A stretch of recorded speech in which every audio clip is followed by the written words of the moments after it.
Boa tarde, pessoal. Meu nome é Douglas Cristóvão, sou arquiteto de soluções AWS aqui na Westcom e hoje eu quero mostrar um pouquinho para vocês das mudanças da nova calculadora da AWS. Então, nós passamos por uma grande mudança aqui. A nossa costumeira calculadora simples, ela saiu do ar e agora oficialmente nós vamos usar o AWS Pricing Calculator. Eu queria mostrar um pouquinho aqui para vocês de como fazer uma cotação, como estimar os seus custos aqui na nova calculadora da AWS. Esse aqui é o site, tá? Calculator.aws. Vou deixar o link aqui na descrição para vocês. Mas vamos lá, quero mostrar um pouquinho de como que ela funciona. Ela é bem simples, ela é muito mais intuitiva do que a calculadora que nós tínhamos antes, tá? Nós temos até alguns manuaizinhos aqui de como a gente pode usar essa calculadora, então como que ela funciona, como começar, como gerar estimações. Se vocês tiverem algumas dúvidas, vocês podem também consultar aqui dentro desse portal. Mas vamos lá, vamos criar uma estimativa e vamos fazer um passo a passo aqui de como é que funciona essa nova calculadora da AWS. Então, a gente vai clicar aqui em Create Estimate, tá? Aqui ele vai mostrar todos os serviços que estão disponíveis para a calculadora da AWS. Não são todos, tá? Alguns a gente ainda vai precisar acessar a página principal do produto, mas a maioria deles, os serviços mais convencionais, eles estão disponíveis aqui dentro da calculadora da AWS. Vamos lá. Eu acho que o principal e que todo mundo usa a calculadora para poder fazer estimação é o EC2, né? Que é a parte de Elastic Computing da AWS. Então, eu posso digitar aqui o serviço EC2 ou eu posso digitar como Computing. Ele vai entender ambos conceitos, tá? E você vai clicar aqui dentro de Configure. Quando ele entrar nessa tela, ele é bem parecido com o que a gente tinha na calculadora anterior. A única grande diferença é que eu não consigo, através de uma única tela, adicionar todas as minhas máquinas virtuais de tamanhos diferentes. Então, a gente vai tentar entrar aqui e criar algumas vezes esses serviços. Mas vamos lá. Qual que é o principal ponto aqui, a coisa mais importante quando a gente começa a configurar uma máquina virtual, começa a configurar uma instância EC2? É a região, porque isso vai diferenciar muito os custos que nós temos de um para o outro, tá? Vamos colocar aqui São Paulo, que é a nossa principal região. Ele vai falar aqui que isso vai, se você já tiver aplicado alguma configuração, alguma estimativa em outra região, ele vai precisar zerar e voltar tudo novamente. Pode dar aqui um Change Region. Logo na sequência, nós temos dois modos. O modo Quick Estimate, então uma estimativa rápida, e o modo avançado. Vou falar aqui um pouquinho sobre a parte do Quick Estimate, que eu acho que vai ser o principal do nosso dia a dia, mas logo que a gente terminar isso, eu mostro um pouquinho do modo avançado também, para vocês entenderem como é que ele funciona. Vamos lá. No Quick Estimate, primeira coisa que a gente precisa saber, qual que é o sistema operacional que nós vamos ter para a nossa instância. E aqui ele já vai dar aqueles mesmos sistemas operacionais que nós tínhamos antes na nossa calculadora simples. Então, nós temos o Linux, Windows. Se a gente quer já com o licenciamento Standard, Web ou Enterprise do SQL já incluso na máquina virtual. Se queremos o Red Hat, o SUSE ou uma plataforma Linux com SQL Server Standard, Web ou Enterprise. Vou colocar aqui inicialmente para a gente o Linux mesmo, tá? Vou deixar aqui em instância Linux. E o que é legal e o que eu acho que facilitou muito a nossa vida para selecionar o tipo de instância para o nosso ambiente. Aqui hoje, nós só precisamos colocar a quantidade de vCPUs que nós precisamos. Então, vou colocar aqui, por exemplo, 2 vCPUs e 8 GB de RAM. Com isso, a calculadora já vai me criar uma estimativa, já vai me sugerir uma máquina virtual com menor custo. Isso antes a gente precisava ir na mão para poder fazer isso, né? Agora a gente consegue já ter uma menor estimativa colocando esses parâmetros. Mas aí você me pergunta, Douglas, pô, não é só CPU e memória que eu preciso para minha instância, eu preciso de uma GPU. Então aqui eu tenho mais umas opções, ó. Posso adicionar alguns requerimentos, aonde eu coloco outros requisitos para fazer esse filtro, né? Para já setar qual que é a minha instância mais barata para esse tipo de cenário. No momento eu vou colocar aqui só CPU e memória mesmo. Vou manter aqui, ó, essa instância que ele já me sugeriu. Se você falar assim que não quer essa instância, quer uma instância específica, a gente entra aqui para o modo avançado, mas eu vou mostrar um pouquinho disso depois para vocês. Vamos lá. Aqui eu seto já a quantidade de instâncias. Se eu quiser mais instâncias aqui, eu simplesmente coloco a quantidade dela. E aqui vem a minha estratégia de preços. Isso é bem legal. Que aqui eu já posso setar a parte das minhas instâncias reservadas. Se eu quero, quer dizer, na minha parte de Savings Plans, instâncias reservadas, se eu quero uma instância reservada que seja conversível, se eu quero no modo On Demand. Vou deixar aqui, ó, se eu quiser setar o modo On Demand, nesse modelo aqui ele já vai selecionar para a gente, como se eu fosse trabalhar com ela no modelo 24/7, nesse Custom On Demand aqui. Então ele vai considerar lá suas 730 horas no mês, né? E aqui abaixo nós temos já a opção para adicionar o Elastic Block Storage, então nosso EBS. Então já para o root, eu já posso colocar aqui, por exemplo, meus 30 GB de EBS, selecionar as minhas classes de storage, se eu quero o meu storage que seja disco SSD GP2, são discos SSDs, discos de performance, mas uma performance ali limitada, né? Ou eu posso selecionar a minha parte de Provisioner IOPS, onde eu coloco a quantidade de IOPS específica que eu necessito para esses discos. Também posso selecionar aqui discos mecânicos, são discos, vamos dizer assim, meus discos SAS, meus discos SATA, e aqui meu Code SDD, que também são discos SATA. E a parte de discos mecânicos, que é uma geração antiga que a gente acaba usando mais, que são os discos de menor performance. Vamos selecionar aqui discos GP2. Eu posso manter os 30 GB, eu posso adicionar. Se eu quiser falar em terabytes, eu posso colocar em terabytes também. E se eu tiver dúvidas de como a AWS tem que estar calculando esses preços, eu posso olhar aqui dentro, tá? Então ele vai mostrar aqui como é que ele faz para fazer o cálculo de cada tipo de instância. Aqui é as 730 horas que eu comentei para vocês, que são as 730 horas no mês. E assim por diante. Posso dar aqui já um Add to Estimate. Aqui ele já vai colocar para a gente o custo mensal, tá? Tanto da instância, se eu fosse colocar alguma coisa de Savings Plan, eu colocaria aqui. E a parte de EBS, ele já me aparece os preços aqui também. Mas vamos lá. Antes de eu dar um salvar aqui e nós prosseguirmos, eu quero mostrar um pouquinho para vocês a parte avançada também. O que é isso, tá? Se eu clicar aqui, o que ele me aparece de diferente? Aqui eu posso setar o workload que eu estou colocando nele, qual que é a minha previsão de workload, né? Se ele vai ser um constante uso, se ele vai ter picos diários, picos semanais ou picos mensais. Por que isso? Quando eu coloco aqui, por exemplo, picos diários, eu posso colocar qual que é o pico de instâncias que eu posso ter, ou picos mensais, picos semanais.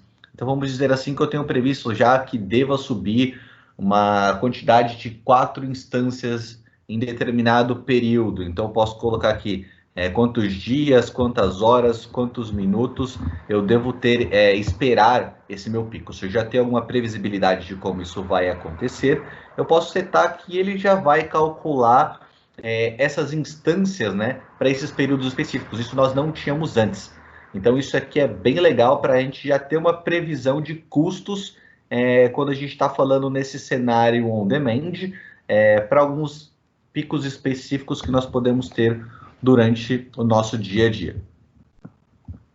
Abaixo, eu ainda assim eu tenho meus filtros, né, que ele já vai me trazer os meus custos de instâncias. Vamos colocar aqui a mesma quantidade, que eram 2 vCPUs e 4 GB de RAM. E se eu quiser setar alguma coisa de performance de rede, eu posso setar aqui também. Mas vamos lá. Aqui ele já me mostra as minhas instâncias e as minhas recomendações de instâncias. Então aqui eu posso selecionar, ele já não é aquela instância fixa que ele me dá no Quick Estimate. Então aqui eu posso ter alguma volatilidade um pouco maior, ou ter uma elasticidade de escolha bem maior no modelo da minha instância. Vou manter aqui a mesma instância que nós tínhamos antes também, que era uma T3A Medium. E aqui, novamente, eu tenho a minha estratégia de preço. Então, aqui eu posso, novamente, selecionar on demand, se são instâncias no modelo de savings plans, se é um mix de instâncias on demand e instâncias reservadas. Por exemplo, eu posso ter a minha instância reservada rodando no meu pico contínuo, nos momentos que eu tenho os meus picos diários, os meus picos mensais, onde eu preciso ter crescer o meu ambiente e diminuir ele, eu coloco as minhas instâncias on demand. Então, posso ter um mix de instâncias aqui também. Se eu vou usar instâncias on demand, instâncias spot, instâncias reservadas ou na parte de compute do savings plan. Novamente, eu tenho aqui também a parte de block storage, não muda muito, tá?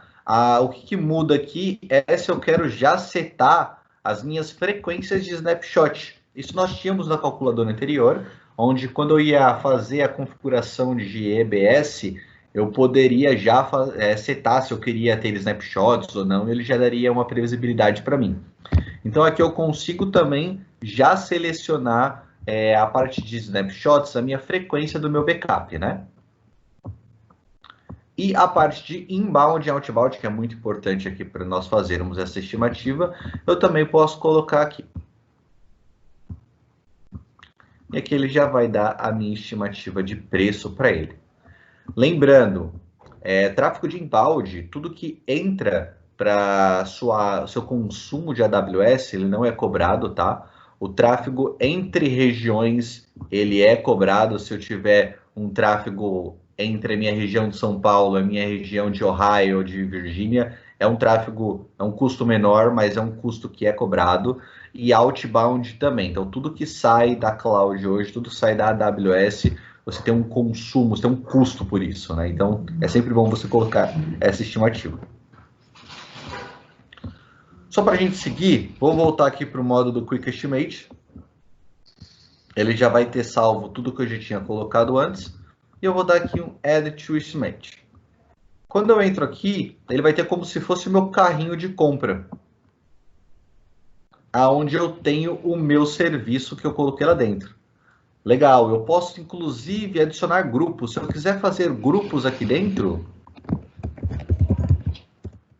vamos criar aqui um Group Westcom. Eu posso adicionar grupos aqui dentro e aqui dentro eu colocar os serviços que eu quero. Eu posso aqui, dentro do meu Estimate, eu tenho já no meu grupo principal, eu tenho os meus serviços rodando, mas eu posso criar grupos aqui também, para que na hora que eu faça o export disso, ele me mostre esses grupos. Então eu vou adicionar mais um serviço aqui, rapidamente, de EC2, para vocês verem isso no grupo e como é que ele fica depois na parte que nós baixamos o arquivo. Aqui eu vou configurar mais um serviço aqui, EC2. Vou manter a configuração padrão de uma instância, modo on demand. Ou melhor, vou fazer até um pouquinho diferente aqui para vocês verem, tá? Vou colocar aqui no modelo de instância reservada de 1 ano com pagamento parcial upfront. Eu vou pagar já antecipadamente um valor por esse contrato de 1 ano que eu faço por essa minha instância e vou pagar o restante mensalmente. Então a gente vai ver como é que fica isso também dentro do arquivo que gera a estimativa de custo. Vou adicionar aqui dentro. Vocês veem que aqui ele me aparece um serviço que eu adicionei dentro desse meu grupo. Se eu quiser adicionar mais coisas aqui dentro, eu simplesmente vou em Add Services e aqui eu volto para o meu Marketplace, vamos dizer assim, né? Para o meu carrinho de compras. Se eu quiser adicionar mais coisas, vamos dizer, um serviço RDS, um Relational Database Service aqui dentro da AWS, eu posso colocar aqui também. Aqui ele já me dá o RDS para MariaDB, RDS para MySQL, para Postgre e assim por diante. Vou colocar aqui um para o MySQL para a gente colocar no nosso carrinho de compras também, tá? Vocês vão ver que também é muito simples. Novamente seleciono a minha região, como já tinha setado isso flegado para minhas instâncias EC2, ele automaticamente já deixou aqui como a minha região padrão como São Paulo, mas sempre verifique isso para cada serviço que vocês forem adicionar. Se você quer que a sua instância esteja no escopo de single AZ ou multi-AZ, o que isso significa? Single AZ é quando você vai rodar o serviço dentro de uma única zona de disponibilidade. Lembrando que cada região voltando aqui em cima, né? Cada região que você compõe na AWS, quer dizer, cada região da AWS ela é composta por duas ou mais zonas de disponibilidade. A grosso modo, podemos dizer que a zona de disponibilidade é um data center, tá? Então, quando eu escolho aqui que ele vai rodar dentro de uma single AZ, significa que ele vai rodar dentro de um único data center. Quando eu seleciono o escopo de multi-AZ, significa que eu quero que esse meu banco de dados ele funcione no escopo de mais de uma zona de disponibilidade. Então, ele já vou ter uma alta disponibilidade do meu dado da minha instância aqui dentro. Aqui ele já vai pedir para você colocar o tipo de instância, tá? Então aqui você tem que setar o tipo de instância que você quer. Se você precisar saber um pouquinho de mais detalhes, você pode selecionar aqui, ele vai dar embaixo o que é essa instância. Ou caso você tenha alguma dúvida, você pode chegar e pesquisar dentro do portal da AWS. RDS Instance Type. Você vai trazer aqui nos tipos de instância que nós temos para a RDS, quais são as especificações dela. Quantidade de vCPUs, quantidade de créditos por hora que nós temos, quantidade de memórias e tudo mais. Então aqui nós temos toda a especificação de instâncias que vocês precisam saber, tá? Isso você consegue encontrar tanto para instâncias EC2 quanto para RDS. Mas voltamos lá, vou deixar essa instância aqui por padrão, a quantidade de instâncias que eu preciso, qual que é a estratégia de preço que eu quero para ele, se é no modelo on demand, se eu quero fazer um contrato, né? Contrato de 1 ano com pagamento upfront ou não. Vou deixar aqui que eu quero um contrato de 1 ano também, mas sem pagamento upfront, eu vou pagar isso mensalmente. Armazenamento, vou colocar aqui o quanto eu quero, vamos dizer que eu queira 1 terabyte aqui para esse meu banco de dados, e eu quero que isso rode dentro de IOPS provisionados. Então, eu quero uma quantidade de IOPS específico aqui. Eu quero, vamos dizer assim, que eu quero 1000 IOPS para essas minhas instâncias. 1 terabyte, e eu quero que rodem 1000 IOPS dentro desses meus discos. Se eu quero configurar a parte de storage também, eu vou colocar aqui a quantidade que eu devo esperar de armazenamento para esse meu backup. Então, vou colocar aqui com 500 GB, por exemplo. Aqui ele já vai dar a sua estimativa de custo, tá? Então, lembre que a gente está fazendo um contrato de 1 ano para ele. Então, hora que eu colocar aqui no ADD to Estimate, nós temos os valores upfront, os valores anuais também, e os valores mensais. Mas legal, acho que isso já deu para ter uma ideia só um pouquinho de como é que funciona essa nova calculadora, tá? Então vocês conseguem já ver o carrinho de compra ali, como é que funciona, vão adicionando serviços e ele vai adicionando isso aqui para vocês. Mostra aqui tudo que vocês estão selecionando dentro do grupo e assim por diante. Legal.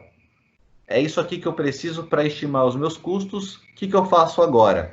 Eu posso dar um Save and Share, aonde eu vou ter o link dessa minha calculadora para me acessar posteriormente. Dou um copy aqui nele. Quando eu venho novamente, eu já vou ter essa minha calculadora salva para já oficializar essa proposta que eu posso estar fazendo para o meu cliente. Ou para apresentar para a minha diretoria, tá? Ou o que nós normalmente fazemos é Export Estimate. Quando eu dou um OK aqui, ele já vai exportar essa minha estimativa de custos. E agora ficou bem mais legal a brincadeira aqui, tá? Ele apresenta de uma maneira muito melhor do que se você já estava acostumado na calculadora antiga, ele deve mostrar. O que eu faço para uma visibilidade melhor, tá? Essa primeira linha aqui, eu deleto ela, Vamos para o Excel. Movimentar de textos para colunas. Voltando aqui, tamanho delimitado. E a tabulação por vírgula. Avançar, concluir. Quando eu entro aqui, eu tenho já os valores que eu pago upfront, quanto que eu vou pagar em dólares upfront e qual que será o meu custo mensal e na estimativa de custo para os meus primeiros 12 meses.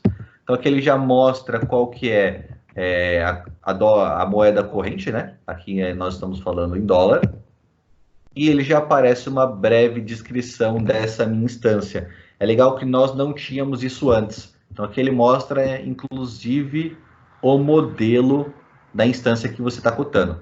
Douglas, não quero te atrapalhar, mas o Excel não está apresentando para a gente. Você pode mostrar novamente, por favor? Opa! Obrigado por avisar. Imagina, Douglas. Vamos lá, deixa eu só aparecer aqui o meu Excel. Esse aqui é o Excel. Vamos lá. Agora sim. Boa. Bom, esse aqui é o Excel, tá? Esse aqui é como nós trazemos o exporte da proposta, da estimativa de custos da calculadora. Então aqui ele vai mostrar para a gente os nossos serviços que nós estamos cotando, tá? Nossa região especificamente ali, São Paulo, que foi o que nós escolhemos, os custos upfront e os custos mensais, inclusive os nossos primeiros 12 meses, qual é a estimativa de custo para isso. A moeda corrente, né, nós estamos falando aqui em dólar, e o sumário dessa nossa cotação. Então aqui ele mostra o tipo da instância. O tipo da instância aqui no caso, uma T3A large, uma T3AX large, então aqui ele mostra o tipo da instância para a gente. Então com isso a gente consegue ter uma visibilidade bem melhor do que nós tínhamos antes com a calculadora simples da AWS, né? Então isso ficou muito legal, ficou muito mais refinado para inclusive nós apresentarmos essas propostas para os nossos clientes ou inclusive para a nossa diretoria. Bom, galera, a princípio é isso que eu teria para mostrar hoje para vocês. É um pouquinho de como funciona essa calculadora. Vou deixar aqui os meus contatos para vocês também. Se vocês tiverem alguma dúvida, algo que eu consiga ajudar vocês também, fiquem à vontade para me procurar. Espero que vocês gostem dessas novas calculadoras e tenham uma boa tarde. Obrigado.